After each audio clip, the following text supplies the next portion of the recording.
तो लगता है कि मैं मृत्य लोक के अंदर में हूं कि देवलोक में आया हूं, और वो आने वाली लेडीज है कि अप्सरा है, पता नहीं चलता है।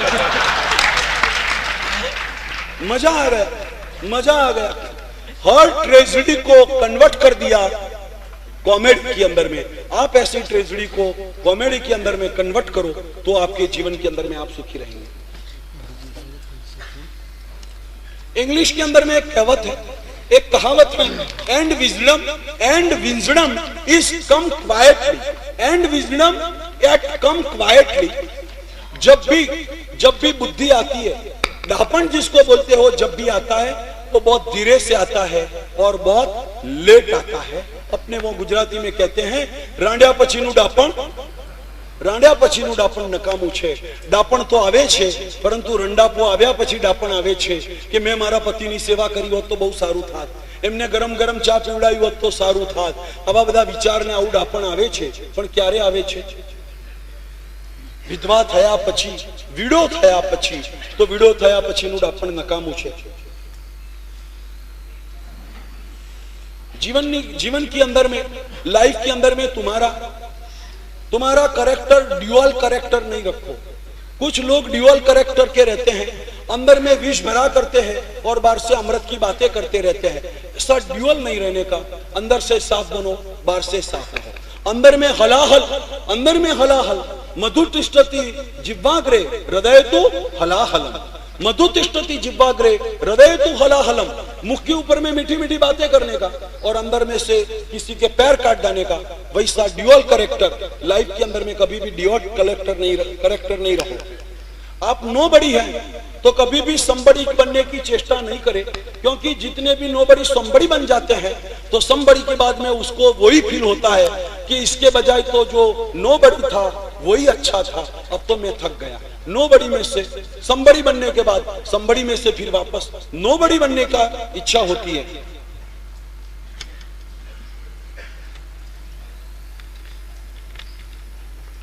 जीवन के अंदर में कभी भी आत्मविश्वास को हिलने मत दो। आत्मविश्वास ये सबसे बड़ी चीज है। आत्मविश्वास जिसका टूट गया उसका सब भी टूट गया। बराबर अंदर से डट के ऐसा समझ के चलो कि 1000 हाथ का भगवान मेरी साथ में है। सच्चरित्र पात्र गुरु भगवंतों का आशीर्वाद मेरी साथ में है, गुरु भगवंत का आशीर्वाद साथ में है, परमात्मा मेरी साथ में है।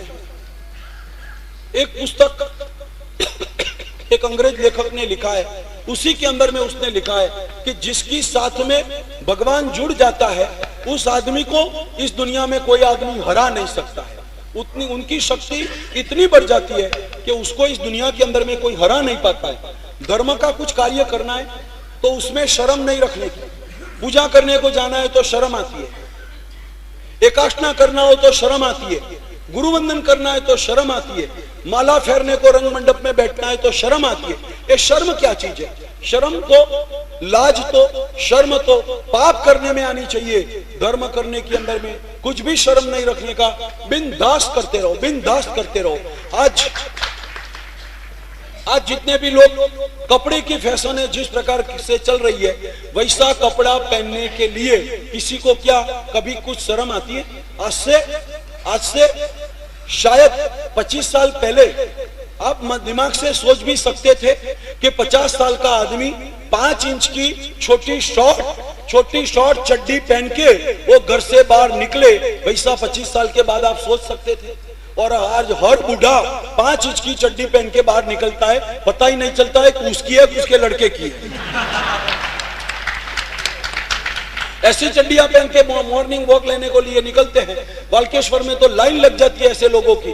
हर हैंगी गार्डन में वॉक लेके आते हैं, फिर चड्डी पहन के अंदर में चले जाते हैं, शॉर्ट पहन के।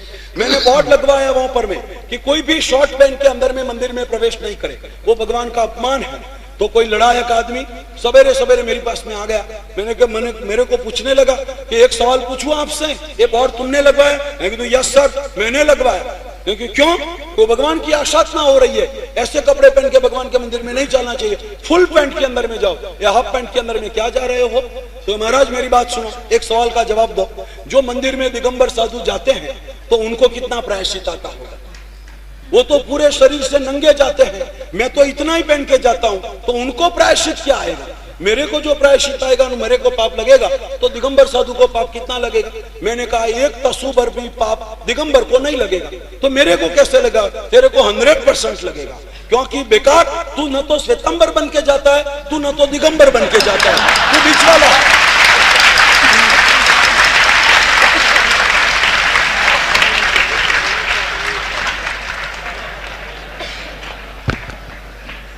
तेरे को प्रायश्चित से बचना है और पाप से बचना है, तो पूरा up to end, top to bottom पूरा श्वेतांबर होके जा।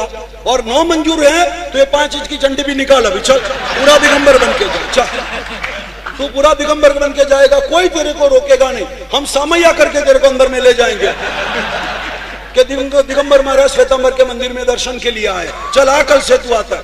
ऐसी वो वैसे वो भागा है वहां से, ये दूसरी बात सुनने को खड़ा ही नहीं रह जाए। तुम्हारे बेजे इतने फर्टाइल हो गए हैं कि हमको भी सचिन तेंदुलकर और राहुल द्रविड़ की तरह हमको भी बैट लेके तैयार रहना पड़ता है कि जैसा बॉल आए तो वैसा ही मारो उसको।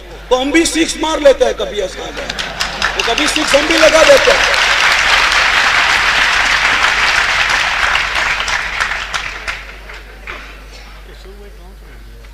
जितने भी फोन को रिसीव करो, जितने भी फोन मोबाइल फोन रिसीव करो, हर फोन के अंदर में जो नॉन जैन का फोन हो तो अवश्य में जय जिनेंद्र बोलो, और जैन का फोन हो तो प्रणाम बोल के ही बात की शुरुआत करो। पता चल जाना चाहिए कि प्रणाम बोलने वाला धार्मिक आदमी है। हाँ हल्लो अपने वो कभी भी नहीं करने का, प्रणाम बोलो, जय जिनेंद्र बोलो, भगवान का नाम बोलो। हर स्वामीनारायण धर्म वाले फोन उठाते हैं तो पहला ही शब्द बोलेंगे जय जय स्वामीनारायण, कृष्ण वाले बोलेंगे जय जय जय श्री कृष्ण, जय श्री कृष्ण बोलते हैं, स्वामीनारायण बोलते हैं। अभी तो रिंगटोन के अंदर में भी नौकार आ गया हुआ है, रिंगटोन के अंदर में भी कई प्रकार के मंत्राक्षर आ गए हैं। अब जब भी फोन उठाओ प्रणाम बोलो या जय जिनेंद्र बोलो, इससे भी भगवान का नाम का संस्मरण हो जाता है। भगवान के नाम की कितनी महिमा है, जिसकी जितना भी सोचे इतना कम है, जितना भी सोचे इतना कम है। एक नाम भूल गया हूं, चलो बाद में बात करूंगा। जय जिनेंद्र बोलो। कपाल के अंदर में हरदम चंदन का तिलक हरदम कपाल के अंदर में लगाए। जो औरत विधवा होती है उसका कपाल के अंदर में तिलक नहीं होता है। जिसका धनी मर गया हो वो तिलक नहीं लगाती है, जिसका धनी जिंदा है उसका कपाल कभी भी प्लेन नहीं हो सकता है। वहां पर मत तिलक करते रहो, क्योंकि तिलक ये निशानी है कि मेरा धनी, मेरा मालिक अभी भी हयात है। तुम्हारा मालिक कौन है? भगवान अपना मालिक है। तो अपना मालिक भगवान मेरी साथ में है ऐसा समझकर कपाल के अंदर में तिलक हरदम करो। कॉलेज में जाके निकाल देने का, ऑफिस में जाके निकाल देने का, ऐसी गुस्ताखी कभी भी नहीं करने की। कपाल के अंदर में तिलक हमेशा होना चाहिए। जिसके कपाल के अंदर में तिलक है उनके ऊपर में अरिहंत का आशीर्वाद नितांत सतत उतरते ही रहता है। उससे भी बहुत बड़ा लाभ आपको मिलेगा, जिसकी बहुत कहानियां हैं, अभी नहीं बोलूंगा। जिन पूजा अवश्य करने की खुद आपको दी है, प्रार्थना सभा हरदम घर के अंदर में करो, सबको बिठाओ। युवा पीढ़ी की आज 4 विभाग, युवा पीढ़ी के 4 विभाग नजर में आते हैं। एक विभाग ऐसा है कि जो विलास से बहक गया है, विलास के अंदर में वो चकनाचूर हो गया है, उसको धर्म भरम कुछ नहीं। ये दिसंबरों की इतनी बड़ी अच्छी शिविर चल रही है। कोई लोग, एक वर्ग अपना जैन श्रीमंत, एक वर्ग ऐसा है कि जो माथेरान में जाके बैठा है, कोई शिमला में जाके बैठा है, कोई हांगकांग और दार्जिलिंग में जाके बैठा है। विलास विलास विलास, एक वर्ग ऐसे विलास के अंदर में चढ़ गया है। दूसरा एक वर्ग है वो बिजनेस के अंदर में ही इतना बिजी हो गया, बिजी, इतना टाइट शेड्यूल है कि धर्म कर्म करने के लिए उसकी उसमें कुछ टाइम नहीं है। एक विभाग बिल्कुल बिजी हो गया हुआ है। तीसरा विभाग जो है वो जिंदगी हार गया हुआ है, उसको कुछ अभी तक ठिकाना नहीं पड़ा है। न उनको कंप्यूटर आता है, न उनको इंटरनेट चलाने को आता है, न उनको इंग्लिश मीडियम में अभ्यास हुआ है। तो जीवन से जैसे कि हार गया है कि मैं कुछ नहीं कर पाऊंगा, मेरी पास में कुछ नहीं है, मैं कुछ नहीं कर पाऊंगा। ये नया जमाना संधि काल चल रहा है। अभी एक इंटरनेट वाला जमाना आ गया और दूसरा बैलगाड़ी का जमाना भी साथ में चल रहा है। तो इसी के अंदर में किसी को भी हिम्मत नहीं हारनी चाहिए। आप आप ही हो, आपकी खुद के अंदर में भी एक नई शक्ति अंदर में समाविष्ट है। आप खड़े हो जाओ और खड़े होकर काम के अंदर में लग जाओ।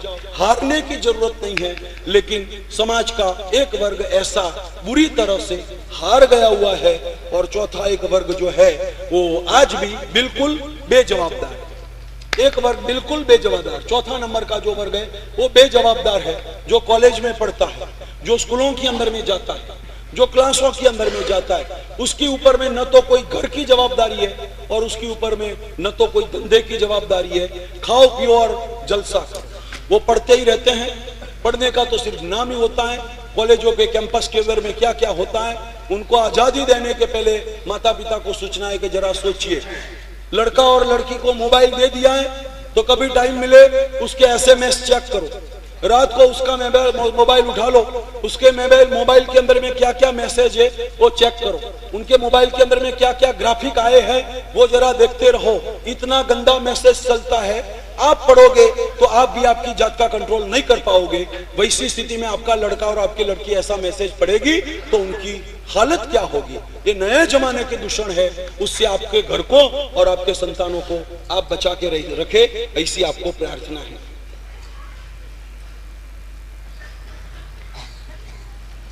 दूसरी एक सूचना है कि आप खुद धर्मी बन जाए, आप खुद धर्मी बन जाए। आप जो धर्मी नहीं बनेंगे, अपने परिवार के बेटे कभी भी धर्मी नहीं बनेंगे। एक जगह पर में लिखा है कि कंकु के अंदर में अंगुली डाले बिना किसी के कपाल के अंदर में तिलक नहीं कर सकते। कंकु के अंदर में अंगुली डाले बिना किसी के कपाल के अंदर में तिलक नहीं कर सकते हैं। चैरिटी बिगिनिंग एट होम, और होम से भी ज्यादा, होम में भी चैरिटी बिगिनिंग करने के लिए अपने जीवन के अंदर में बिगिनिंग करना पड़ेगा। कुछ न कुछ धर्म आपके जीवन में लाएंगे। बच्चों को कुछ नहीं बोलना पड़ेगा, आप जैसे करेंगे वैसा वो करेगा। हमारे मंदिर मार्गी जितने भी पिताश्री है, वो जब भी बच्चे को मंदिर लेके जाते हैं तो उनको एक संस्कार डालते ही है।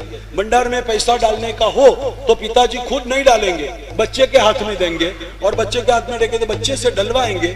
उससे एक आदत बन जाती है कि मंदिर में जैसे प्रवेश करेंगे तो सबसे पहले बच्चा क्या काम करेगा? लाओ पैसा, लाओ पैसा, लाओ। उसका बाप भूलेगा लेकिन बच्चा नहीं भूलेगा, वो लेगा ही लेगा। वो बाप के पास में अभी उसको रुपया डालना है लेकिन 100 की नोट है, बच्चा नहीं समझेगा कि रुपया और 100 में फर्क क्या है। जो उसना बाप ने नहीं दिया वो तूफान करेगा, पग पछाड़ेगा, रोएगा। बाप को उदार बनना पड़ेगा, 100 की नोट भी बच्चे को देनी पड़ेगी और उसके हाथ से भंडार में डालनी पड़ेगी। तो बच्चा तो जैसा देखता है वैसा ही सीखता है। 16 नाम का पिक्चर निकला था। 16 અમારું ગાંધી બાપુનું ખાતું બાપા આવું હવે 16 તો અમદાવાદમાં આવ્યું, 16 રોડમાં। 16 નહીં પણ 16 નામનું કઈક પિક્ચર નીકળ્યું તો ઘણા વર્ષો થઈ ગયા, જૂની વાત છે, પણ પુસ્તકમાં વાંચ્યું હતું। આ પપ્પા, મમ્મી અને સ્વીટુ ત્રણે જણા ટોકીઝ ની અંદર માં જઈ અને પિક્ચર જોઈને ઘેર બહાર આવ્યા। 16 પિક્ચર જોયા પછી પિતાશ્રી ઘરમાં આવ્યા, હજુ તો સોફા ઉપર માં બેઠા હતા એટલામાં એના વાઈફ ઘરમાં આવ્યા અને વાઈફ ઘરમાં આવતાની સાથે પપ્પા જરાક રોમેન્ટિક મૂડ ની અંદર માં હતા, એટલે રોમેન્ટિક મૂડ ની અંદર માં પત્ની ને અંદર આવતાની સાથે તાજુ તાજુ જોઈને પિક્ચર જોઈને આવેલા, બાળક પણ સાથે હતું। તાજો પિક્ચર જોઈને આવેલા, પત્ની ની અંદર માં આવતા જોઈ અને પેલાને એકદમ મૂડ ચેન્જ થઈ ગયો અને ઓલો હસબન્ડ એની વાઈફ ને કહે છે, નાચ નાચ બસંતી નાચ।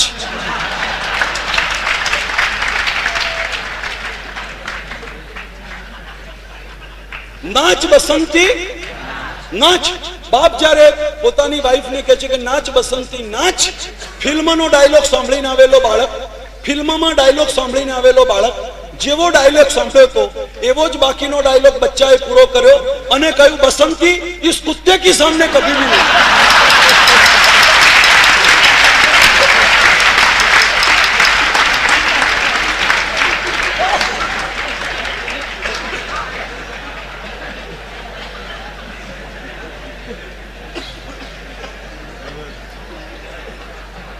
જોક્સ તો પૂરો તો થઈ ગયો, બસંતી નાચી કે ના નાચી મને કઈ ખબર નથી, પણ તું બાપને ભાન થયું કે આવા પિક્ચરો બાળકોને બતાડવાથી બાળકના મન પરમાં કેટલી હદે કેવી અસર થાય છે એનો આ ઉઘાડે છોક દાખલો છે.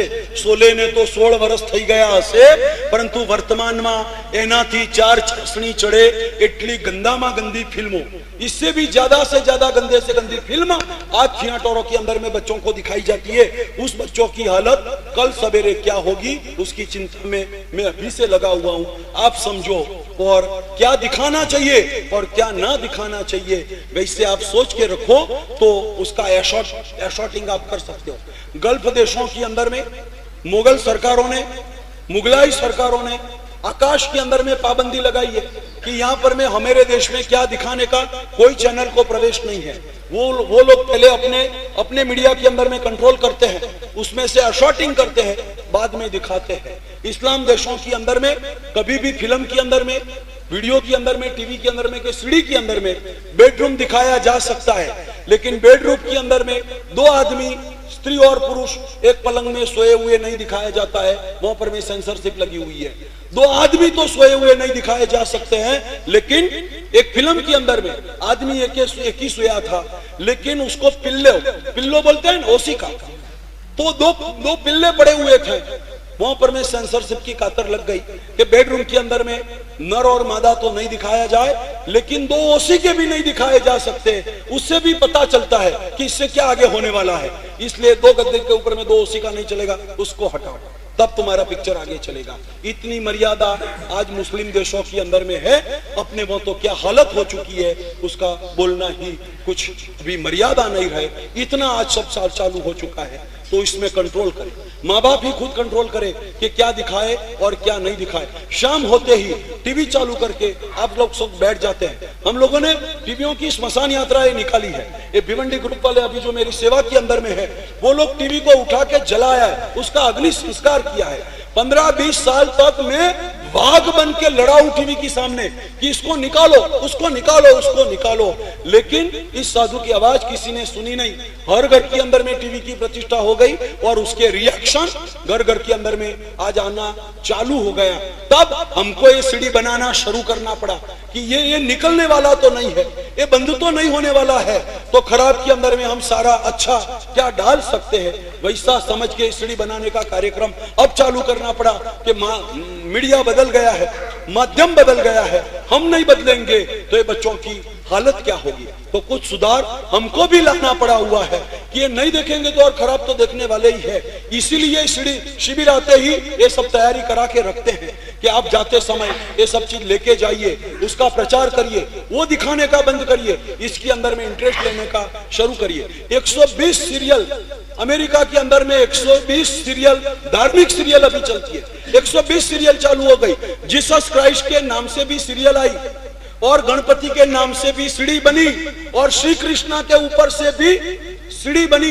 ये समय का तकादा है और वो बेस्ट सेलर बनी है. हजारों लोगों ने वो खरीदी है क्योंकि समाज मांगता है, समाज को वो चाहता है. मिलता नहीं है तो इधर उधर जो मिला वो सब कुछ देख लेते हैं. इसलिए बात है कि आप खुद धर्मी बने और आपका ही संस्कार आपके बच्चे के अंदर में जाएगा. कभी भी किसी भी प्रकार के लव अफेयर में जाने का नहीं. जितने भी कॉलेज स्टूडेंट आए हैं उनको मेरी सूचना है कि अफेयर बफेयर की बात नहीं करने की. ये हंसने की बात नहीं है, ये समझने की बात है, ये गंभीरता से लेने की बात है. अफेयर में आप जाएंगे, लव करेंगे, लफड़ा हो ही जाएगा. और जब लफड़ा हो जाता है आपका पढ़ाई में दिमाग रहेगा नहीं. लव और लेशन 2 कभी भी एक साथ में नहीं हो सकता है. लेशन करना है तो लव बंद करिए, और लव करना है तो अभी लेशन 5 साल बंद कर दिए, पहले लव कर लो. जितना लव करना है इतना लव कर लो. छाती के ऊपर में एक पाटिया लगा दो, ऊपर में लिख दो sale for love 100% discount. Sale for love 100% discount. और कॉलेज के कैंपस के अंदर में जाके कुर्सी लगा के बैठे जाओ, पूरी 5 साल टर्म पूरी होती है, तब तक सिर्फ लव ही करते रहो. बसना और लोट फाकना एक साथ में जैसे नहीं हो सकता है, लव और लेशन भी एक साथ में नहीं हो सकता है। जब लेशन का पारायण चलता है तो उसमें लव लफड़े करने की जरूरत क्या है? उस बदी के अंदर में कभी भी मत जाइए। और किसी भी लड़की ने आपसे कसम खाए हो कि शादी करूंगी तो आपसे ही करूंगी, मेरे ओर से मैं बोल देता हूं कि वो बिल्कुल झूठ है, वो बिल्कुल नर्दम झूठ है। उसको कभी भी सच मानने की कोशिश मत करिए। ये सब वासना से उठते हुए प्रलाप मात्र है, कोई किसी के लिए नहीं है। आज तुम हो, कल कुछ कोई और है। 1 मिनट के अंदर में पॉइंट ऑफ ऑर्डर झगड़ा हो जाता है और वहां तक मामला पहुंच जाता है कि वही लवर जाके उसका मर्डर करके आ जाता है।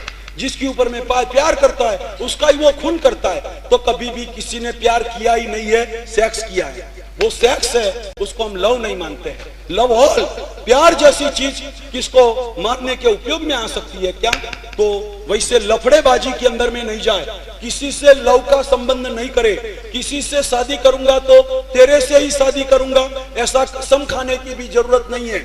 और ऐसे कसम खाए हो तो उसका कुछ पाप लगने वाला नहीं है। ये कसम फोक, आज से फोक, उसको बोल देने का। जिसकी साथ में कसम खाया हो उसको बोल देने का कि जितना भी पाप था ना वो मेरे गुरु महाराज ने सर पर में ले लिया है, ये कसम अभी से मैं ठोक कर रहा हूं। ऐसा कुछ भी संबंध करने का नहीं। मोबाइल के अंदर में किसी भी लेडीज का नंबर रखने का नहीं, बार बार उस लेडीज से बातें करने का नहीं। तुम डाइवर्ट हो जाओगे, इतने भटक जाओगे। आज इंफोसिस के जमाने के अंदर में तुम्हारी जो पढ़ाई नहीं है तो भिखारी और बेकार बन के रास्ते के ऊपर में भीख मांगोगे। कोई तुमको समझाएगा नहीं मेरे अलावा। मैं तुमको बोलता हूं क्योंकि मेरे को भविष्य का अंधेरा दिख रहा हुआ है। हर लेडीज जो है वो बराबर ध्यान से, बराबर गर्ल्स जितनी भी गर्ल्स है वो बराबर ध्यान से पढ़ती है। उनके स्वभाव के अंदर में ही चौकसाई है कि सब काम चौकस करने का। इसीलिए हर ऑफिस के अंदर में लेडीजों को ज्यादा सर्विस मिलती है। चौकसाई उनका एक स्वभाव है। बिल्कुल परफेक्ट और चौकस लेडीज करती है और पढ़ाई भी परफेक्ट और चौकस करती है। आपसे ज्यादा रिजल्ट लेडीजों का अच्छा आता है, आपसे ज्यादा सर्विस उनको मिलती है और आपसे ज्यादा तनख्वाह उनको मिलता है। आप लोग बेकार के कॉलेजों में सीटियां बजाते हैं, लाइनें मारते हैं, SMS करते हैं, फोन टेलीफोन करते हैं, टाइम बेकार कर देते हैं। जब परीक्षा आती है तब लल्लू लोग पूरी रात चाय पी के और पूरी रात उजागरा करते हैं, पढ़ते रहते हैं। कुछ चारा नहीं दिखता है तो मेरी पास में दौड़े आते हैं, गुरु महाराज अशोक सपना को इच्छा ही ये उस समय उसका सीन देखा हो तो पता चलता है कि कितना टेंशन में आए, कितना टेंशन में। जिन लोगों ने पूरा टर्म में, पूरी साल में लव अफेयर चलाया, चक्कर चलाया, SMS चलाया, फोन चलाया, इधर उधर काम काज किया, उन लोगों को जब परीक्षा आ जाती है तो लगता है कि कयामत का दिन आ गया, कयामत का दिन आ गया। फिर वो भागते रहते हैं, दौड़ते रहते हैं। पहले से परफेक्ट बनो। जो लोग हॉस्टल के अंदर में जाके पढ़ाई करते हैं उनको पता होना चाहिए कि माँ बाप ने इस हॉस्टल का भाड़ा, इस हॉस्टल का फीस किस लिए भरा है। गांव छोड़ के, घर छोड़ के, इतना खर्च करके माता पिता ने हमको हॉस्टल में क्यों डाला है, वो बात हमेशा याद रहनी चाहिए। घर से लड़का निकलता है तो रोता है, माँ भी रोती है। घर से निकलना कोई आसान बाबत नहीं है, कितना दिल तड़पता है। ये तड़पते तड़पते तुम घर से निकलते हो, हॉस्टल में पांव रखते ही तुम्हारे जैसे थूक लगाने वाले तुमको मिल जाते हैं, मावा चबाने वाले तुमको मिल जाते हैं, गंदी गंदी बातें करने वाले तुमको मिल जाते हैं, ग्राफिक भेजने वाले तुमको मिल जाते हैं, सीडी पोर्नोग्राफिक दिखाने वाले तुमको मिल जाते हैं। तुम घर भी भूल जाते हो, घर की स्थिति भी भूल जाते हो, माता पिता को भी भूल जाते हो और आगे फ्यूचर टेंस के अंदर में, ITI के अंदर में जाके कितना मार्क मंगेगा और कैसे मैं प्रगति कर पाऊंगा, वो सब बात तुम भूल जाते हो और अलग रास्ते से भटक जाते हो। इसीलिए ज्यादा से ज्यादा कॉलेजियन स्टूडेंट को इस शिविर के अंदर में लेके आना चाहिए। आज जितनी बात 10 मिनट के अंदर में कॉलेजियन स्टूडेंट के लिए मैंने बोली है, उसके बाप ने भी इतनी बात तो उसको नहीं बोली है, उसके माँ ने भी इतनी बात तो उसको नहीं बोली है। और मैं तो एक पंच महाव्रतधारी साधु हूं, 4 दीवारों के अंदर में बैठा रहता हूं। मैंने कभी भी कोई कॉलेज कैंपस के अंदर में मैं नहीं गया हुआ हूं, लेकिन दुनियादारी की पूरी खबरदारी रखता हूँ, क्या चल रहा है वो मैं ख्याल रखता हूँ, क्योंकि समाज का वॉचमैन की मेरी ड्यूटी है। मैं समाज का एक वॉचमैन हूँ, तो वॉचमैन को तो पूरा पता रहना चाहिए कि कहां से खराबियां अंदर में घुस रही है, खराबियां कहां से आ रही हुई है। हम कंट्रोल नहीं करेंगे, हम ख्याल नहीं करेंगे तो समाज की हालत क्या होगी। कॉलेजों के कैंपस के अंदर में क्या क्या होता है सब मेरे को मालूम है। जितने भी कॉलेजियन हैं उनकी भीतर की स्थिति मेरे को मालूम है। ब्रह्मचर्य के ऊपर में मेरे को बोलने का था, लेकिन टाइम नहीं रहा है। फिर भी आज तुमको सूचना करता हूं कि आदमी के जीवन के अंदर में, उसके शरीर के अंदर में स्पर्म नाम की एक चीज बनती है जिसको हम वीर्य शक्ति बोलते हैं। जिस वीर्य शक्ति से तुम्हारा जैसा ही, तुम्हारे से अधिक ताकत वाला भी 9 करोड़ मनुष्य उसमें से पैदा हो सकते हैं। एक इतना सैंपल के अंदर में से 9 करोड़ नए आदमी तैयार हो जाए, वैसी ताकत तुम्हारे शरीर के अंदर में, स्पर्म जिसको इंग्लिश के अंदर में बोलते हैं, वैसी ताकत तुम्हारे शरीर में है। वैसी शक्ति को बचा के रखने का है, उस ऊर्जा को स्टडी में उपयोग करने का है, उस ऊर्जा को सामाजिक कार्य के अंदर में उपयोग करने का है, उस ऊर्जा को रोग प्रतिकार के लिए उसका उपयोग करने का है। लेकिन वो चीज तुम बचा नहीं पाते हो, क्योंकि पूरे दिन गंदा देखने का, गंदा सुनने का, लेडीजों के साथ में घूमने का तुम तुम्हारी शक्ति का पात कर देते हो। दिन में एक एक बार नहीं, 10-10 बार। शादी का जब समय आ जाए तब तक तो आदमी अपना शरीर गमा के बैठा हुआ रहता है। वो आदमी क्या शादी करेगा और क्या वो बच्चे पैदा करेगा। जिसने जिसका माल खत्म कर दिया है उससे बच्चे भी पैदा हो जाए तो वैसे बच्चे से भी क्या है। सिंह एक बच्चा पैदा करता है लेकिन सिंह को ही पैदा करता है, और भूंड डजन बच्चे पैदा कर देते हैं लेकिन वो भूंड ही कहलाते हैं। जिसके पास में ब्रह्मचर्य की ताकत नहीं है उनके बच्चे भी निस्तेज पैदा होते हैं। उनके बच्चे के अंदर में कोई दम नहीं रहेगा, कोई कुछ बुद्धि शक्ति नहीं रहेगा, क्योंकि उनमें नहीं थी तो उनमें कैसी आती। वो तो जैसा बोया है वैसा ही बाहर आएगा। बोला था मैंने कि औरतों को ड्रग की आदत थी, बच्चा जन्म लेने के बाद भी उसको ड्रग देना पड़े, ऐसी हालत आज बनती है। व्यसन, जो आदमी व्यसनी है उसके बच्चे भी व्यसनी ही बनेंगे और रोगिष्ठ बनेंगे और अंगोपांग से हीन बनेंगे। तेजस्वी बच्चों को पैदा करना है, तेजस्वी संतानों को जन्म देना है तो खुद को तेजस्वी बनना पड़ेगा, बुराइयों से बचना पड़ेगा, दुनियादारी से बचना पड़ेगा और अपने जीवन को संभाल के रखना पड़ेगा। फॉरेन के अंदर में ऐसी क्लब चालू हो गई है, वर्जिनिटी। इस क्लब का नाम है वर्जिनिटी। जब तक मेरी शादी नहीं होती है तब तक लड़का लड़की कसम खाते हैं कि हम वर्जिन रहेंगे, हमारा शरीर हम किसी को नहीं सौंपेंगे, हम वर्जिन रहेंगे, आई विल वर्जिन। अब इसी वर्जिनिटी की क्लब है बेंगलोर के अंदर में। 1 लाख स्टूडेंट ने जाहिर में कसम खाया है कि विदाउट मैरिज हम कभी भी एंजॉय नहीं करेंगे, हम विदाउट मैरिज कभी भी एंजॉय नहीं करेंगे। इतना तुम बचा के रखो, तुम्हारा शील और तुम्हारा सदाचार को बचा के रखे, वैसी बात है। स्वदोष का दर्शन करते रहो कि मेरी जीवन में गलती क्या है, वो सोचेंगे तो आप ही आपका करेक्शन कर देंगे। जीवन के अंदर में गर्भपात का पाप, गर्भपात का पाप कभी भी नहीं कराए, कभी भी औरत का गर्भपात नहीं कराए। विवेक सीखे, विनय सीखे, आज मन का कंट्रोल करे। लेकिन अपनी भूल हो गई और बच्चों को सजा देना वो बिल्कुल वाजिब नहीं है। आज कॉस्मेटिक, ब्यूटी कॉस्मेटिक भी बहुत आ गए, साबुन में भी कॉस्मेटिक बहुत आ गया। तो कॉस्मेटिक स्किन दर्द करने में कॉस्मेटिक बिल्कुल उपयुक्त हो जाते हैं, इसलिए उसका उपयोग नहीं करें। एमसी का पालन घरों के अंदर में नहीं होता है, हर घर के अंदर में एमसी का पालन चालू हो, वैसी एक सूचना है। लव मैरिज कभी भी करने का जोखम नहीं करे, उसके बहुत रिएक्शन है, अभी समय कम है। लव मैरिज की मना करता हूं, वैसे इंटरकास्ट मैरिज की भी मना करता हूं। इंटरकास्ट मैरिज भी नहीं करे, जैन से ही मैनेज करे, मराठी से ही मैरिज करे। उसके अंदर में किसी की प्रत्यय में जाति पाति का भाव नहीं है, लेकिन परापूर्व से जो जैन जेनेटिक्स चले आए रहते हैं, जो संस्कार चले आए रहते हैं, उसका संवर्धन बहुत अच्छी तरह से हो पाता है। महाराणा प्रताप का घोड़ा था जिसका नाम था चेतक। वो चेतक इतना पानीदार घोड़ा था कि जिसकी कोई सीमा नहीं।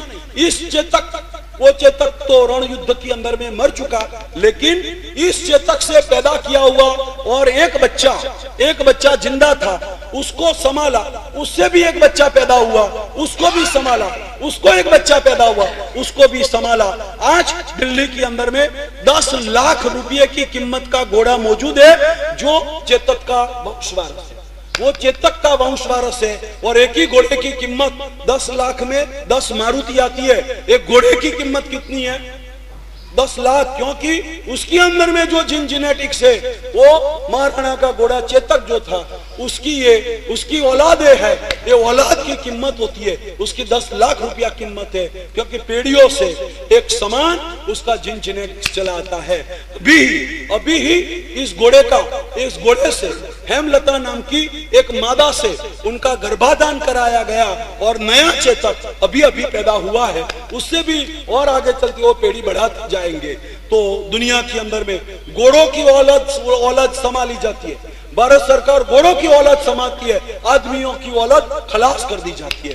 तो औलाद को बच्चा के रखे। कभी भी आघात मत करना, जहर नहीं पीना, अग्नि स्नान नहीं करना।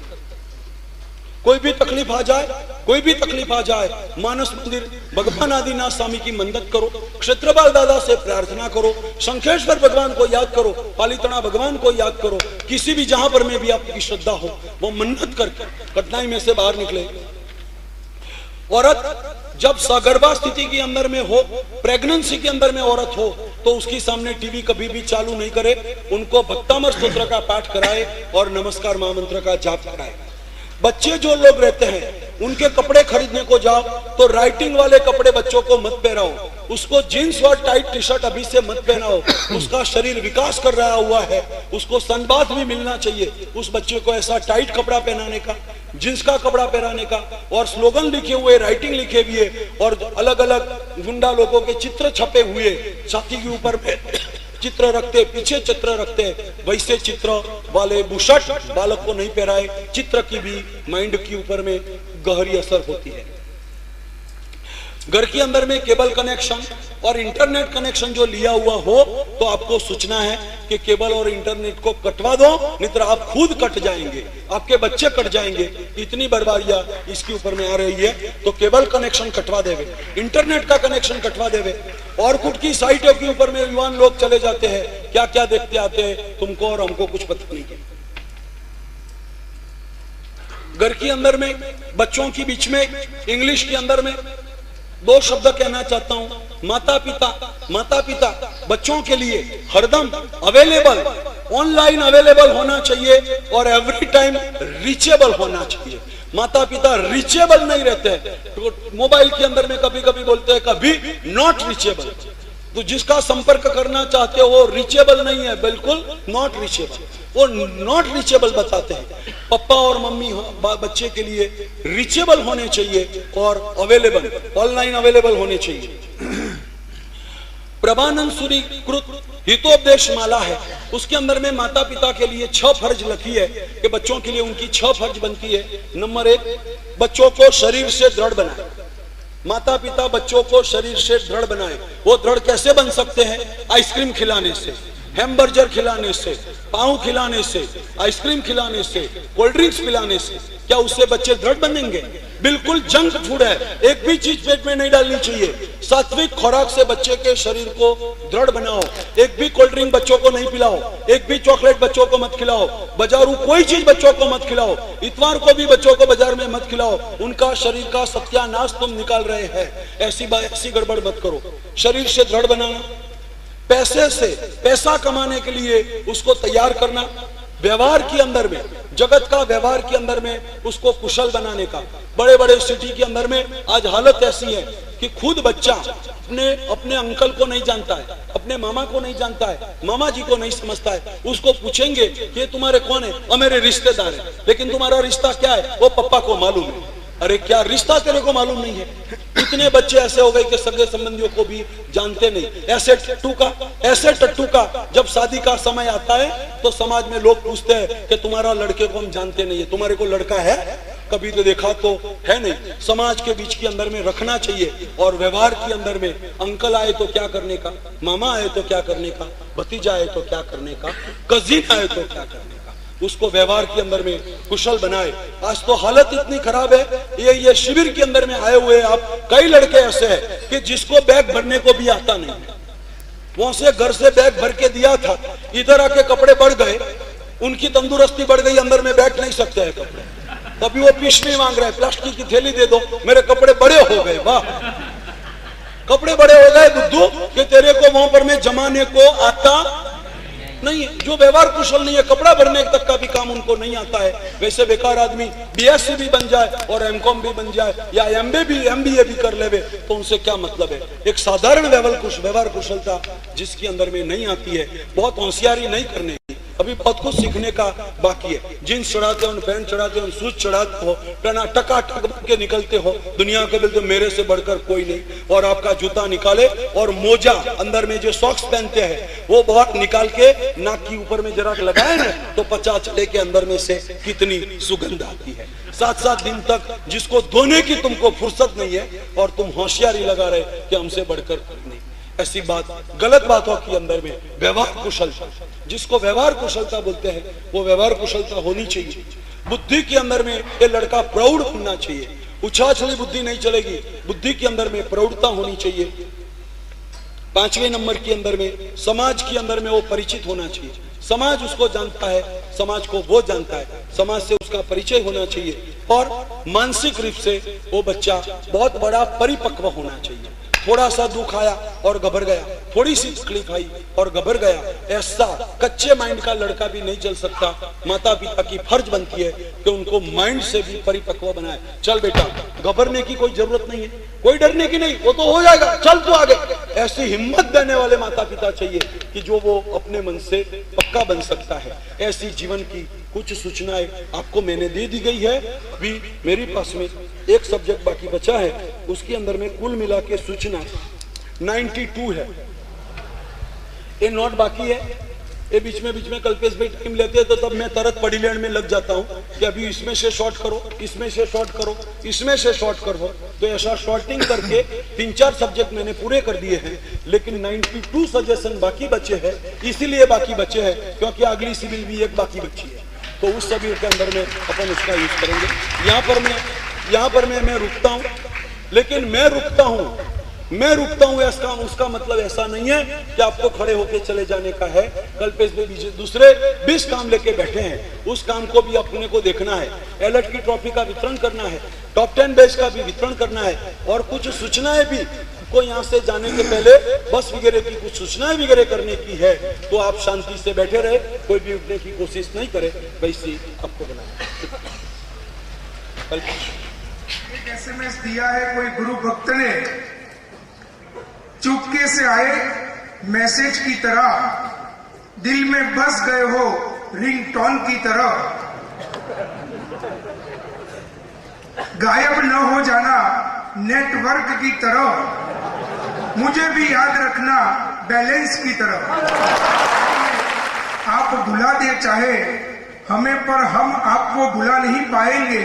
आपके गुण की कसम है, हमें आवाज दो सपने में, हम हकीकत से चलाएंगे। साल भर में ऐसे नवयुवक व्यक्तिगत रूप से जिसने बहुत अच्छे कार्य किया है एलर्ट ग्रुप के लिए, जिन शासन के लिए, ऐसी व्यक्तियों को मैं आगे बुलाऊंगा। तुरंत आ जाना, समय बहुत कम है अपने पास, गुरु भगवान का आशीर्वाद लेना है और टॉप 10 का शील्ड गले में लेकर के आपको जाना है। हमारे नवयुवक बड़ोदरा से आए हुए सोहिल ग्रुप वाले चेतन भाई और मुकेश भाई स्टेज पर आइए। जोर से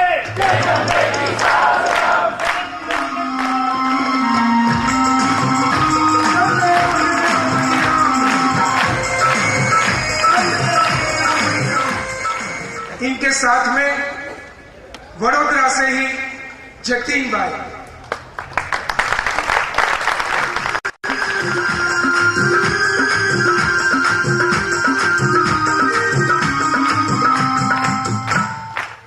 यहाँ परिषद से आए हुए अतुल भाई को मैं विनती करूंगा कि आप बड़ोदरा से तम देव देव मैयम, तम देव देव मैयम। मोरबी ग्रुप में से राजू भाई, मोरबी पांजरापोल की करोड़ों रुपए की जमीन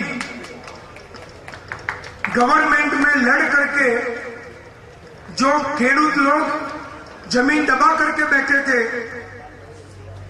माथाभारी लोग थे, असामाजिक तत्व थे, इतनी धमकी आई है इनके पर, फिर भी वो लड़ करके जमीन वापिस लाए। आज इनकी कीमत करोड़ों नहीं अरब रुपया हो गई।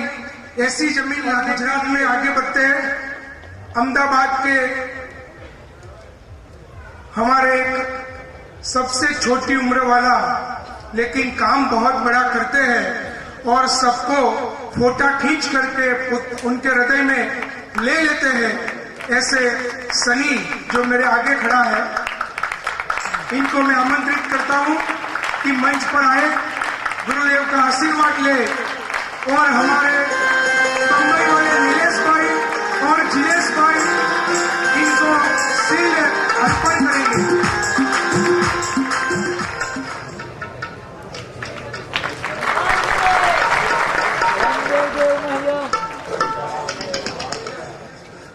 बंबई डोंबिवली ग्रुप के अजय भाई डी संघवी, खूब तालियां, खूब। भावेश भाई इस मेरे सभा में हो, आगे आ जाइए। यूथ फेस्टिवल के पूरे डोंबिवली में जहां पर भी जगह मिली वहां बैनर लगा दिया था। ऐसे भावेश भाई के हाथ से अजय भाई को शील्ड अर्पण किया जाता है। भाईंदर ग्रुप वाले विजय भाई वोरा, भाईंदर।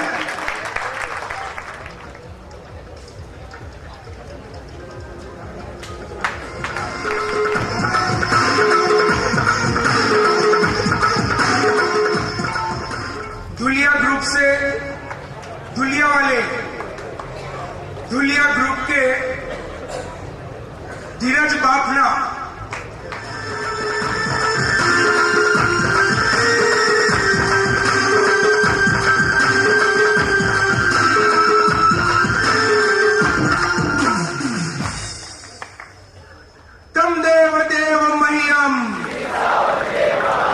रमेश भाई को भी टॉप 10। गुजरात के भुज ग्रुप वाले कौशल भाई,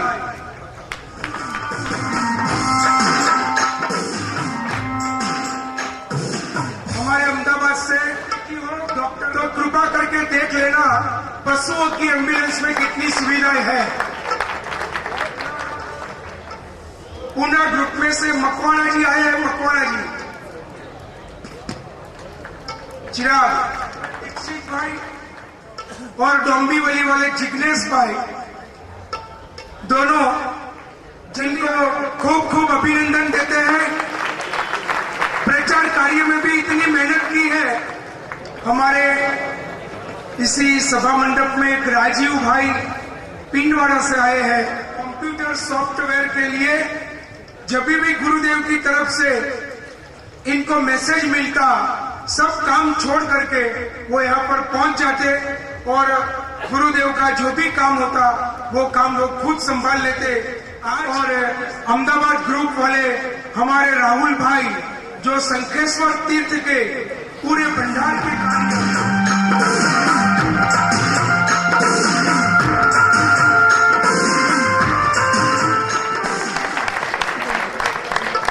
और टॉप 10 जयेश भाई बंसाली, उनको टॉप 10 का माला अर्पण करेंगे।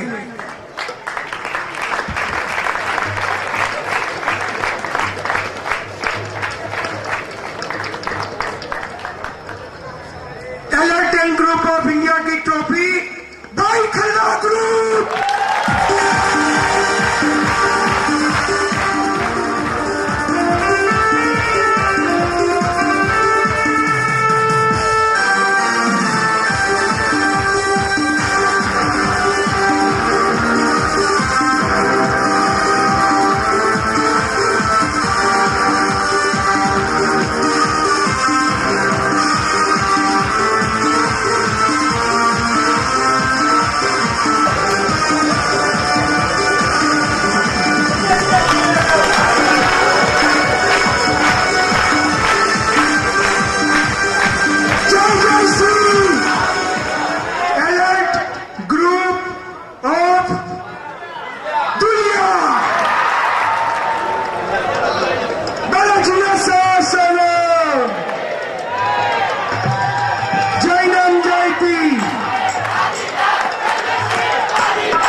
ડિસેમ્બર માસની અંદરમાં એક વિચાર સ્વાભિમાન થયો કે આવતું વર્ષ આપણે 25મી સિલ્વર જ્યુબિલી રીતે ઉજવીએ અને ત્યારે કોઈ દિવસ આપણે આવી કોઈ તિથિઓ ઉજવણીનો કાર્યક્રમ આજ સુધી તો કર્યો નહોતો, પરંતુ આનાથી કોઈ યુથ જાગરણ થાય અને એવી એક આગાહી, એવો એક સંકેત મળી રહ્યો હતો કે આ થવાથી લાભ થવાનો છે. કલ્પેશનું ધ્યાન દોર્યું, જયેશભાઈને વાત કરી, એમણે વિનંતી કરી, મેં હા પાડી અને યુથ ફેસ્ટિવલનું આયોજન આપણું ગયા વર્ષથી હરેક ગ્રુપની અંદરમાં ગુંગળાવા લાગ્યું. દરેક ગ્રુપના મનમાં એમ હતું कि આ વખતની शिविर કંઈક हटके होने वाली है, कुछ हटके होगा, इसीलिए सभी ग्रुप काम के अंदर में लग गए. કેટલા કેટલા ગ્રુપોએ ક્યાં ક્યાં કેટલું કામ કર્યું અને કેવા પ્રકારનું કામ કર્યું એનું જો લિસ્ટ વાંચવા બેસું તો હજુ બીજા 2 કલાક લાગી જાય. એટલું બધું યુદ્ધના ધોરણે કામ થયું છે. 5-10 જણા બધા ગ્રામ પ્રવાસમાં જે નીકળ્યા, કલ્પેશભાઈ લોકો ગુજરાત ફરી વળ્યા, નિલેશ ને જીનેશ ને બધા મહારાષ્ટ્ર ફરી વળ્યા, ચિરાગ ને બધા પૂના બાજુમાં ફરી વળ્યા. એ ગયા પછી પાછા ગામના લોકલ માણસોને, ગામના જે લોકલ ગ્રુપો હતા એ બધા પણ પાછા એક્ટિવ થઈ ગયા, એ બધા પણ કામે લાગી ગયા અને મોટી વિશાળ હવા ઊભી થઈ ગઈ કે આ ફેસ્ટિવલમાં જવું છે, યુથ ફેસ્ટિવલમાં જવું છે. આમ કરતા કરતા બધા મંડાણ મંડાયા. નવું હતા કે ડિસેમ્બરનો મહિનો છે, લોકો વેકેશન ક્યારેક જ મળે છે. કોઈને લગ્નના પ્રસંગો હશે, કોઈને આસપાસમાં જવાના પ્રસંગો હશે, ફરવા હરવાના પ્રસંગો હશે. સંખ્યા થશે કે નહીં થાય તેમ છતાંય પરમાત્મા ઉપરમાં વિશ્વાસ મૂકી અને આપણે આ બધા મોટા પંડાલો પૂછવાની શરૂઆત કરી. આવાસ નિવાસ અને ભોજનની એજન્સીઓ બુક કરવાની વ્યવસ્થા કરી. જેમ જેમ સમય થતો ગયો એમ એમ સમાચાર આવતા ગયા કે અહીંથી 50 જણા આવે છે, 100 જણા આવે છે, 150 જણા આવે છે, 500 જણા આવે છે. કલકત્તાનું ગ્રુપ આપણાથી 2000 કિલોમીટર દૂર કહી શકાય, क्योंकि दर वक्त 10, 12, 15, 20, 25 जना होता था कि 25 जना एक बार हृदय के अंदर में ठान लिया कि इस बार बड़ी से बड़ी संख्या लेके जाना है. वो लोग 200 युवाओं तक पहुंच गए.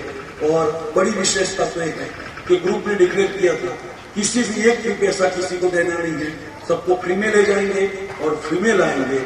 200 लड़कों से कलकत्ता से तैयार करके आपको आने के लिए 5 दिन का प्रोग्राम करना पड़ता है, उनको आने के लिए 9 दिन का प्रोग्राम करना पड़ता है, तब वो आ सकते हैं. 200 लड़के वहां से आए, एमपी से, राजनांदगांव, दुर्ग, भिलाई, रायपुर, वहां से भी 36 गज में से भी लड़के आए. नागपुर की ओर से हमारे ज्योतिबेन काराणी, जिनके घर के अंदर में 25 साल पहले हमने भगवान संभवनाथ की प्रतिष्ठा की थी, एक ही औरत ने, एक ही लड़की ने काम चालू किया कि यहाँ से सबको जगह के ले जाना है. पिछले बार 1-2 लड़के को लेके आए थे, आज इस बार पूरे 30 लड़के को नागपुर से, यहाँ से 1000 किलोमीटर दूर है, नागपुर से भी 30 लड़के को लेकर वो आए. उनके ग्रुप की भी आज स्थापना हुई. 5 दिन के अंदर में कितना बड़ा बढ़िया कार्यक्रम हुआ है, कितना बड़ा बेनिफिट्स मिला है, कितने लोगों का जीवन परिवर्तन हुआ है और कितने लोगों के जीवन के अंदर में नया प्रकाश मिला है, उसका कुछ हिसाब लगाया जाए तो अपना एक एक रुपया अपना करोड़ के अंदर में जमा हो गया है. 1 रुपये का जवाब, करोड़ रुपए का जवाब मिला है अपना. इतना वेरी सक्सेसफुल कार्यक्रम और शिस्त और अनुशासन के अंदर साथ साथ में समय पर के अंदर में सबकी उपस्थिति के साथ साथ में ऐसा कार्यक्रम आज यहाँ पर में संपन्न हो रहा है. घड़ी 2 घड़ी के अंदर में ऐसी एक घड़ी रहेगी आपका आप कुछ अगर आप पर में होंगे, हम कुछ मजबूरी है अपने की. संसार एक मजबूरियों का ही जवाब है. आपको कोई रास्ता पकड़ना पड़ेगा, हमको कोई रास्ता पकड़ना पड़ेगा. कोई महाराष्ट्र की ओर जाएगा, कोई बिहार बंगाल की ओर जाएगा, कोई अहमदाबाद और गुजरात की ओर जाएगा. 5 दिन तक एक चौके में सबने खाना खाया है. 5 दिन तक सब साधकों ने मिलकर एक स्नानागार के अंदर में जाके सबने साथ में स्नान किया है. 5 दिन कर मिलकर एक ही मंडप में बैठकर सबों ने गुरु महाराज का प्रवचन का श्रवण किया है. 5 दिन कर परमात्मा की भक्ति के अंदर में एकजुट होके सब नाचे, इतना नाचे कि जितना जिंदगी की लंबे में नाचे। एक एक दृश्य जब आंखों के सामने आ जाता है, हृदय और आंख आंसू से भर जाता है। बस अभी तो दिन नहीं गिनने का है, सिर्फ घंटे गिनने के हैं कि कुछ ही घंटों के अंदर में सब नाते रिश्ते बदल जाएंगे, सबके रास्ते बदल जाएंगे। कोई इधर चले जाएगा, कोई इधर चले जाएगा। जितने भी ट्रेन में बैठेंगे, बस में जाएंगे, शिविर के स्मरणों को गुनगुनाते हुए जाएंगे। कैसा क्या कार्यक्रम हुआ, संगीत वालों ने कितनी भक्ति की, भक्ति वाले जितू भाई ने हमें वो कितना प्यार से खिलाया, कल्पेश कितने कितना सबका प्यार मिला, कितना सबका परिचय मिला, कैसा गुरुदेव का प्यार लूटा, कैसा गुरुदेव का प्रवचन का श्रवण किया, सबका संस्मरण के अंदर में आने को लग जाएगा। आते समय आप कुछ भी सोच रहे होते, सोचते थे क्या होगा, कैसा होगा। इधर आने के बाद पूरी दुनिया ही बदल गई, पूरा स्वरूप ही बदल गया। सब एकजुट हो गए और एक पीछे ग्रुपों की जायरात होती गई। ये अलग ग्रुप डिक्लेयर हो रहा है, ये अलग ग्रुप डिक्लेयर हो रहा है। इतने लड़के सब गांव के अंदर में जाएंगे, सब जाकर के ये प्रवृत्तियां चालू करेंगे। ट्रॉफी देने का काम हो या कैप्टन देने का काम हो, वो सिर्फ इसी के लिए है कि सबका हौसला बढ़ाना है। तुम आगे बढ़ो, हम तुम्हारे साथ हैं। 10 युवकों ने जी जान लगा के एलिट ग्रुप के लिए काम किए, संस्था के लिए काम किए, भगवान के शासन के लिए काम किए। आप सब भी जी जान की बाजी लगाकर ऐसा ही काम करते रहे। और अगले साल का अपना शिविर जो आप लोगों ने 24 उपवास का आंदोलन करके मेरे ऊपर में इतना प्रेशर लाके अगले 1 साल का शिविर डिक्लेयर करवाई है, तो वही शिविर कहाँ होगी अभी तो नहीं बता सकते। सभी ग्रुप का एड्रेस लिया है, प्रचार माध्यम और फोन माध्यम से, मीडिया से आपको पता चल जाएगा। जो महाराष्ट्र में होगी तो मानस मंदिर में ही होगी, और महाराष्ट्र में नहीं होगी तो गुजरात में कहां पर होगी। क्या होता है, वल्लभ विजयनगर वाले भी मेरे लड़के आए थे हैं, वहां पर में भी बहुत यूनिवर्सिटियां लगी हुई है। काफी यूथ वहां पर में 10,000, 15,000, 25,000 लड़के वल्लभ विजयनगर के अंदर में पढ़ रहे हुए हैं। महावीर विद्यालय की शाखा भी है, वहां किसी को भी टेंट में लेने की जरूरत नहीं पड़े। इतनी कॉलेज के कैंपस अपने लिए सब तैयार है। जो गुजरात जाना हुआ तो कोई ऐसा क्षेत्र पसंद करे कि आपको टेंट के अंदर में रहने की जरूरत नहीं पड़े। ये सबों की विनंती है कि गुरु महाराज गुजरात पधार जाए। गुजरात में 2 साल 3 साल पहले जाने का हुआ, कलिकुंड के अंदर में अपना एक शिविर का आयोजन हुआ था, जहां अपन अच्छी तरह से पहुंच पाए। संभव है कि गुजरात जाए तो पालीताना की भी शिविर हो सकती है, कलिकुंड की भी हो सकती है, और चरोतर विस्तार के अंदर में, अहमदाबाद के अंदर में भी हो सकती है। और हमारे हिम्मतनगर वाले, बनासकांठा वाले, साबरकांठा वाले भी सभी लोग तैयारी करके बैठे हैं कि गुरु महाराज आए तो प्रतिष्ठा महोत्सव मनाना है।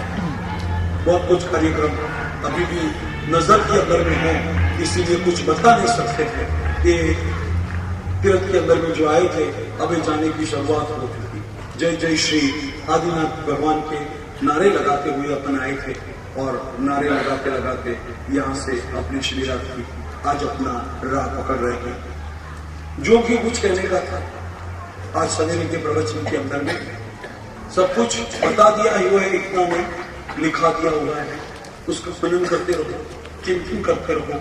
शास्त्रों के अंदर में ऐसी बात आती है कि गैया को जब घास डालते आगे पीछे देखे बिना, लोग सब घास को खा लेते। जब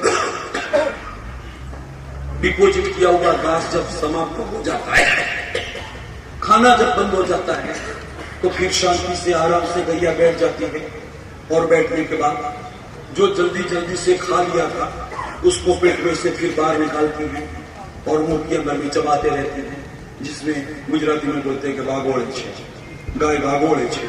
जो जो जल्दी से खाया है उसको भागोलते रहती है, उसको चबाते रहती है। 5 दिनों के अंदर में हमने जल्दी जल्दी से आपको खाना खिलाया है, आपने जल्दी जल्दी से सब सुन लिया है, जल्दी जल्दी से सब लिख लिया है। अभी आपको टाइम मिलेगा, जो भी पॉइंट नोट डाउन किए हैं, जो भी कुछ बातें सुनी हैं, उसके ऊपर में फिर मनन करें, उसके ऊपर में चिंतन करें और घर जाते ही सबसे पहला काम माता और पिता का चरण स्पर्श करें।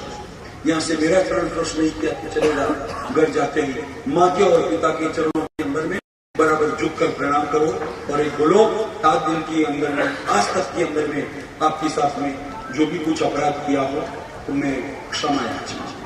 इतना ही आप जाके बोले, माता पिता के दिल में इतना अपार अपार अपार आनंद होगा कि जिसकी कोई सीमा नहीं है कि मेरे बेटे ने आज क्या बोल दिया।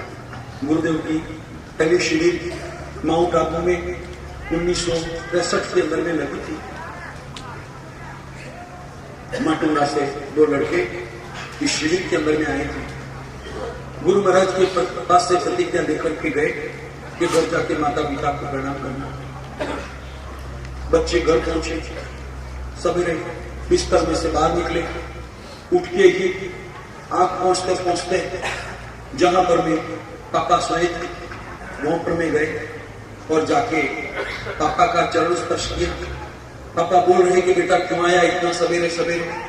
बच्चे ने बोला कि शिविर में से प्रतिज्ञा करके आया हूं कि माता पिता को हरदम प्रणाम करना। गुरु महाराज ने प्रतिज्ञा दी है कि माता पिता को प्रणाम करना, इसलिए आपका पैर छूने के लिए आया। बाप ने बोला कि बेटा 1-2 मिनट रुक। क्यों पिताजी? तू रुक बेटा। बाप बिस्तर से खड़ा हो गए, एक कबाट खोला, उस कबाट के अंदर में अपने माता पिता की, गुजरे हुए माता पिता की तस्वीर पड़ी थी। कबाट में से वो तस्वीर बाहर निकाली, दीवार के ऊपर में तस्वीर लगाई और जाके पहले पापा ने अपने पापा को जाके चरण स्पर्श किया, प्रणाम किया और बच्चों को बोला कि अब तू चरण स्पर्श कर। बेटे ने पूछा कि पप्पा ऐसा क्यों किया? पप्पा को लगा कि तेरा बड़ा सौभाग्य है कि ऐसे गुरु महाराज तेरे को जवानी के अंदर में मिले हैं। मैं बूढ़ा हो गया तब तक मेरे को किसी ने ऐसा नहीं सिखाया। मैंने पूरी जिंदगी के अंदर में मेरे बाप को मैंने कभी भी प्रणाम नहीं किया है। आज तू मेरे को प्रणाम कर रहा है, मैं प्रणाम लेने के अधिकारी नहीं हूं, इसीलिए मैं प्रतिज्ञा करता हूं कल से माता पिता के फोटो को पहले मैं प्रणाम करूंगा, बाद में मेरे प्रणाम का स्वीकार करूंगा।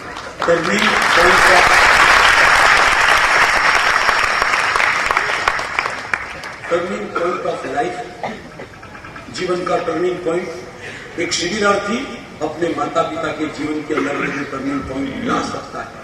आप जाके ऐसा टर्निंग पॉइंट माता पिता के जीवन के अंदर में आ जाए, भाई बहन के जीवन के अंदर में ऐसा टर्निंग पॉइंट आ जाए। 100% सवेरे सिद्ध चक्र की आराधना लेके कल बैठ जाओ, सब देखने को आएंगे, आसपास वाले भी देखने को आएंगे कि लड़का क्या लेके आया है, यो क्या कर रहा हुआ है। एक इंतजारी का मामला बन जाएगा। आप अचूक कि भगवान सिद्ध चक्र की आराधना करें, पंचसूत्र का पाठ करें, माता पिता को प्रणाम करें, किसी के साथ में भी दुर्व्यवहार नहीं करें। जितना प्यार से यहाँ पर से आए हो इतना प्यार से यहाँ से जाइए। भगवान आदिनाथ देव को हृदय के अंदर में विराजमान करके जाइए। बहुत बहुत मेहनत करके इस प्रतिमा का निर्माण हुआ है और बहुत विधियां विधान करके उसके अंदर में प्राण जागृत किया गया हुआ है। मानस मंदिर के भगवान स्वयं उनकी ज्योति जागृत है। जो उनके चरणों के अंदर में आता है, जो उनकी सेवा के अंदर में छोटा सा भी काम के अंदर में दिल से जो जुटता है, उनकी सभी मन्नत और मनोकामनाएं भगवान के प्रभाव से, क्षेत्रपाल दादा के प्रभाव से परिपूर्ण होती है। किसी भी संकट के अंदर हो भगवान आदिनाथ जी का संस्मरण करें।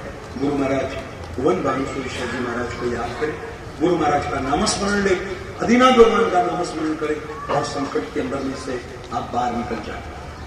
गुजरात से विनती आई है, सभी पारिक संघ अतुल भाई को लेके जाना है, हिम्मतनगर के अंदर में प्रतिष्ठा करनी है, एक संघ बंजीपुर से कालीकणा लेके जाना है। ऐसे बहुत कुछ कार्य जो गुजरात के अंदर में है, तो वैसे बहुत कुछ कार्य महाराष्ट्र के अंदर में भी सामने खड़े हैं। उसके अंदर में हाल कोई निर्णय नहीं किया है, लेकिन फागुन मास के आसपास में, होली के आसपास में के अंदर में एक पक्का निर्णय हो जाएगा कि इस साल का चातुर्मास किधर और कैसे होगा। एक ही टेंशन अफसर के ऊपर में बाकी बचा है।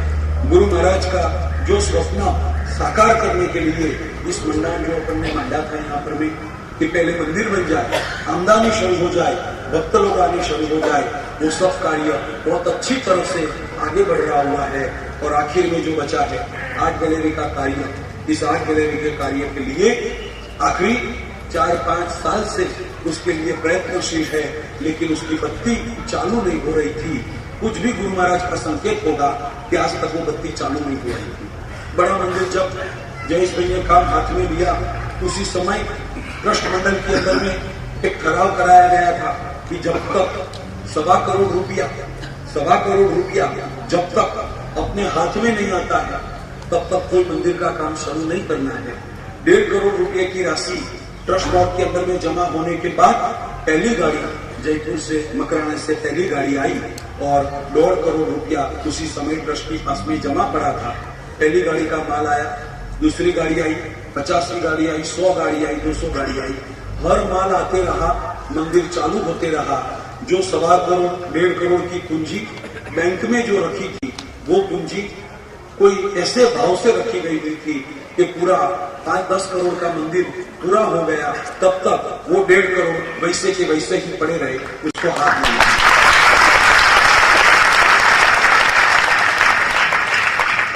और सचमुच वही 1.5 करोड़ आज ट्रस्ट के निभाव के लिए उसको फिक्स डिपॉजिट करके रख दिया गया हुआ है।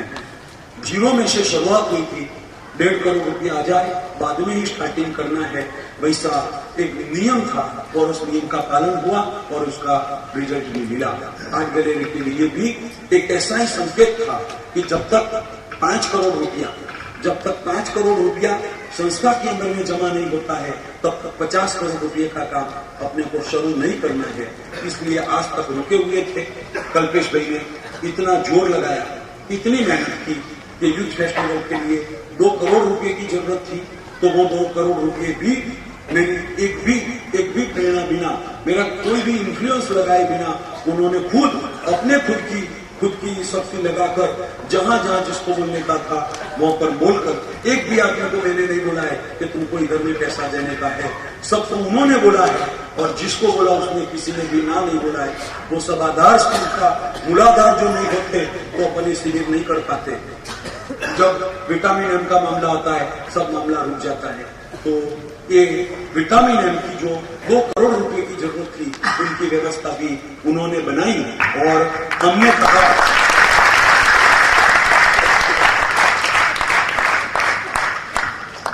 कहा कि इतना बड़ा अवसर आ रहा है, आर्ट गैलरी की बत्ती अभी भी चालू नहीं हो रही है, ये सब वीआईपी आ रहे हुए हैं, तो उनकी भी कुछ प्रॉमिस इस मौके पर में अपने को मिल जाए, तो आगे अपने को क्या करना उसका मार्ग अपने को मिले। तो फिर भी दोबारा उन्होंने ट्राई किया। जिन लोगों के पास में 11,21 लाख रुपये दिए थे, उनको और प्रेशर डाला, और वो प्रेशर डालते ही आप लोगों ने आंखों के सामने देखा है, 11 लाख रुपया दीपचंद भाई ने लिखा है, और यहाँ आके फिर 1.25 करोड़ रुपये उन्होंने डिक्लेयर कर दिए। 11 लाख रुपया संतोषवर ने दिखाया था, उन्होंने भी 1.25 करोड़ रुपया डिक्लेयर कर दिया।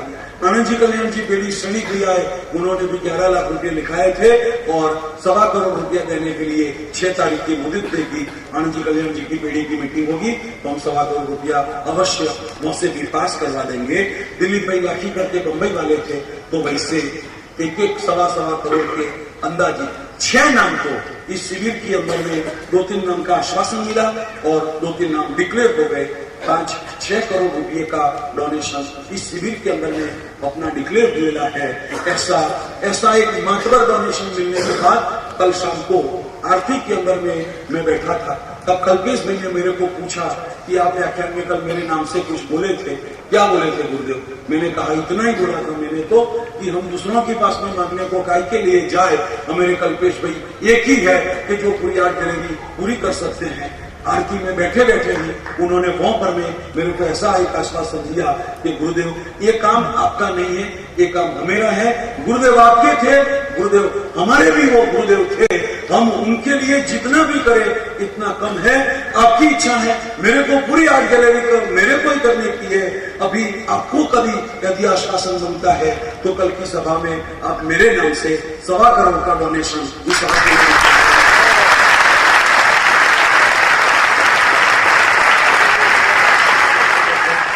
करते रहे। आज पैसा लाने की बात नहीं है, पैसा देने की बात है।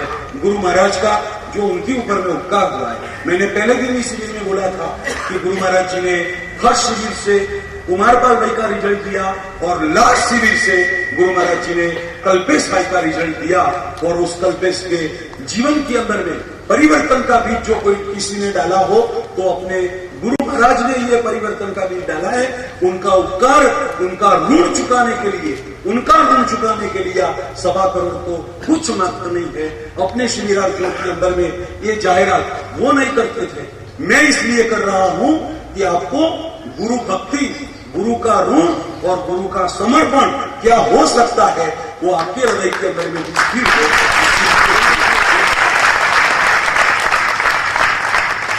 वो कल्पेश को जब से छोटा था तब से मैं जानता हूं। कोई वो बहुत अब्जोपति थे कि बहुत करोड़पति थे, ऐसी कोई बात नहीं है। उसका कलर कॉन्ट्रैक्ट का बिजनेस था। सब घरों के अंदर में पेंटिंग करने का आर अशोक कुमार के नाम से उनकी कंपनी चलती थी, जिसका भाई अशोक वो पूरी जिम्मेवारी धंधे की संभालता था और कल्पेश को सहयोग करता था। लेकिन हार्ट के बीमारी के अंदर में मेरे ही छात्रवास के अंदर में एकाएक वो दिवंगत हो गया। उसके बाद में कल्पेश भाई का शासन का कार्य करने का समय कैसे निकालेंगे, वैसा एक बड़ा प्रश्न खड़ा हुआ था। लेकिन उनके साथी भाइयों ने, दूसरे जो भाई है भरत भाई वगैरह, उन लोगों ने बोला कि कल्पेश हताश होने की जरूरत नहीं है, अशोक नहीं है तो हम धंधा का कार्य देखते रहेंगे। उन्होंने धंधे का पूरा कार्य संभाला, कल्पेश ने पूरा शासन का कार्य संभाला। लेकिन कल ही मैंने बोला था कि जिसके हृदय के अंदर में भगवान के कुछ काम करने की तमन्ना है, ऊपर वाले के मुंह ऐसा कंप्यूटर अकाउंट डेटा फीडिंग हुएगा है कि यहाँ पर में तुम कुछ करने की तमन्ना करते हो, तुम्हारी बाकी की व्यवस्था ऊपर वाला अवश्य मेव करता ही है। उसका एक मौजूद दृष्टांत, इसका एक मौजूद दृष्टांत कल्पेश भाई है। उन्होंने कोई बिजनेस नहीं किया है, उन्होंने कुछ शेयर बाजार का काम नहीं किया है, फिर भी आज इतनी अच्छी स्थिति के अंदर में है कि 1.25 करोड़ रुपया गुरु महाराज का ऋण चुकाने के लिए वो डोनेशन कर सकते हैं। उसका कारण मात्र एक ही है कि ऊपर वाले के कंप्यूटर के अंदर में सब डेटा फिर हुएला रहता है। बहुत जमीनें लेके बाप दादा की रखी हुई थी, उसी जमीनों के भाव नरेंद्र मोदी के राज के अंदर में बढ़ गए और जो जमीन की कीमत 1 रुपया थी, 1 रुपये की जमीन की कीमत 10 रुपया हो गई, 100 रुपया हो गई, 1000 रुपया हो गई। तब ये जमीन की कीमत लाख में से 1 रुपये में से लाख रुपया तक की कीमत हो गई। जो कहावत है कि खुदा जब देता है तब छप्पर फाड़ के देता है, तुम सोए रहो और खुदा छप्पर फाड़ के भेजते रहता है। वैसा काम उनके हाथ से बैठे बैठे हुआ है। कोई धंधा करने के लिए, कमाने के लिए उनको कोई अलग से कोई टाइम निकालना नहीं पड़ा है।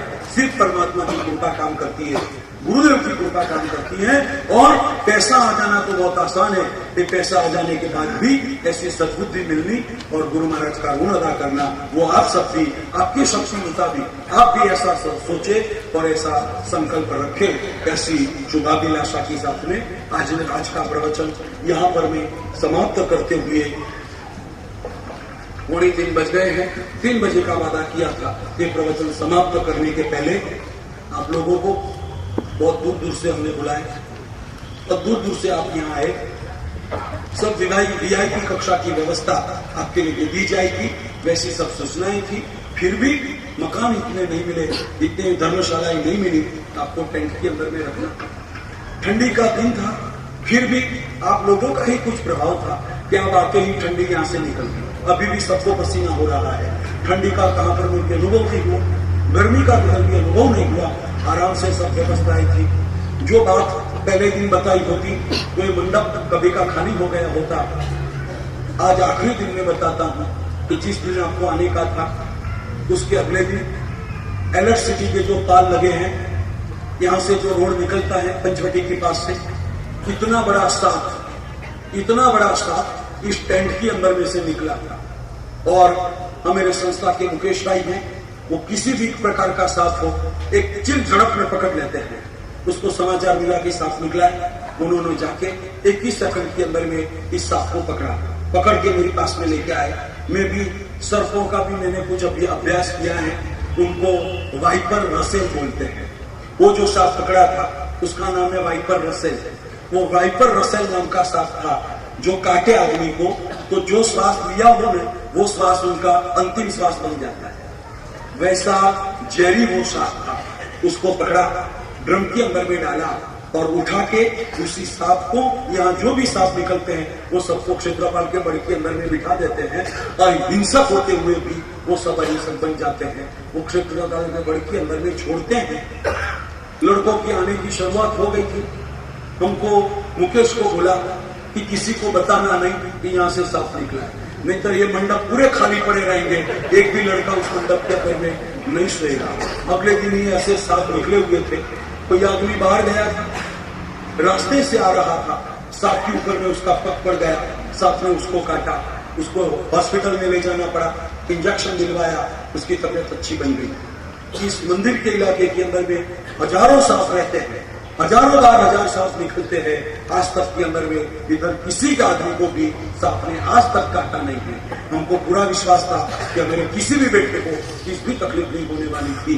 तो वैसी बातें थी, लेकिन ये आखिरी दिन में बताई जा सकती है, पहले दिन जो बताई होती वो आप मेरी बात पर विश्वास नहीं।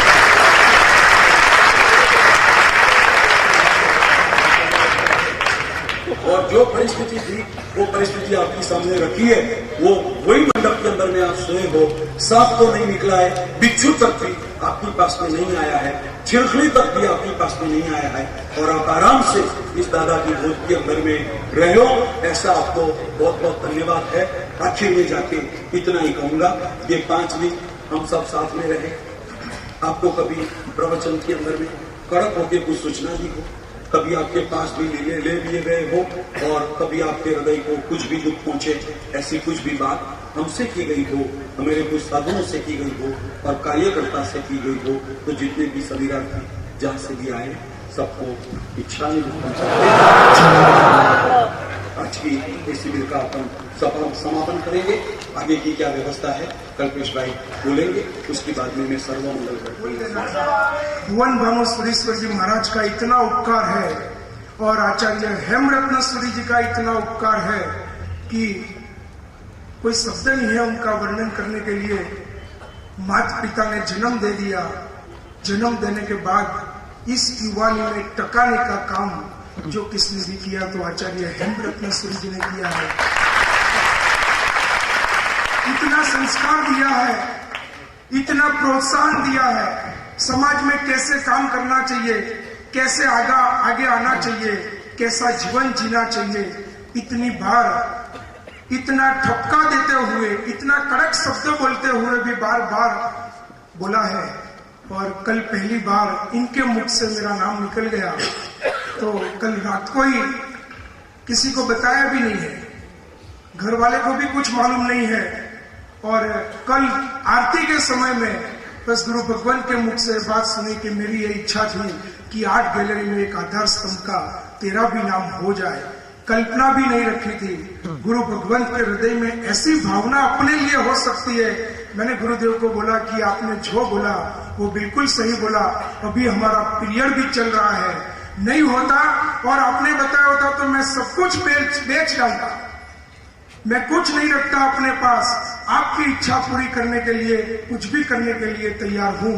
अभी इतनी बात करनी है। यूथ फेस्टिवल में गुरु भगवान 5 दिन सबसे पहले आए हैं। साध्वी जी भगवान भी सबसे पहले इस मंडप में आते थे। आज अंतिम दिन है।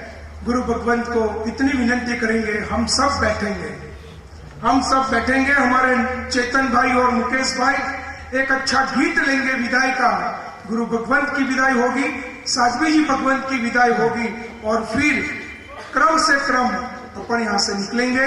यूथ फेस्टिवल में आप आए 5 दिन में गुरु भगवंत को, पूज्य मुनि भगवंतों को, पूज्य साध्वी जी भगवंतों को और दूर दूर से पधारे हमारे अलग ग्रुप के शिविरार्थी मित्रों को कुछ भी असुविधा हुई हो और किसी को कभी भी कुछ बोल दिया हो तो मिच्छामि दुक्कडम, थोड़ी जगह कर देना वहां पर। तुम्ही झेयमा जुगे जुगे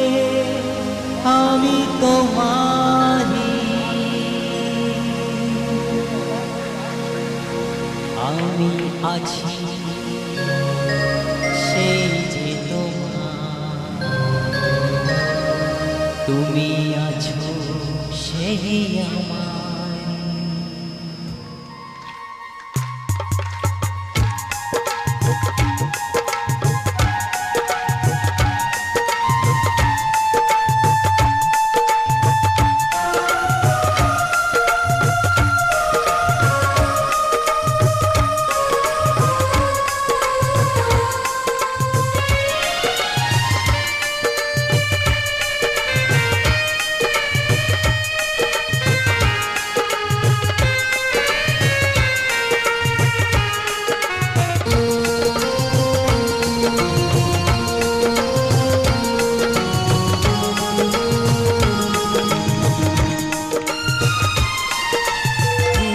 কাছে রয়েছো তুমি,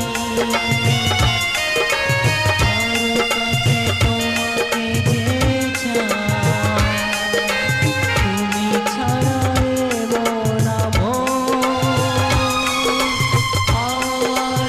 আর কেউ নাই।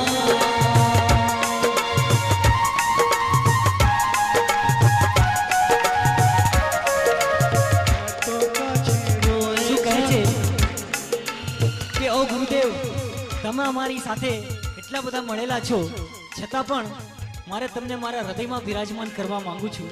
તમારા સિવાય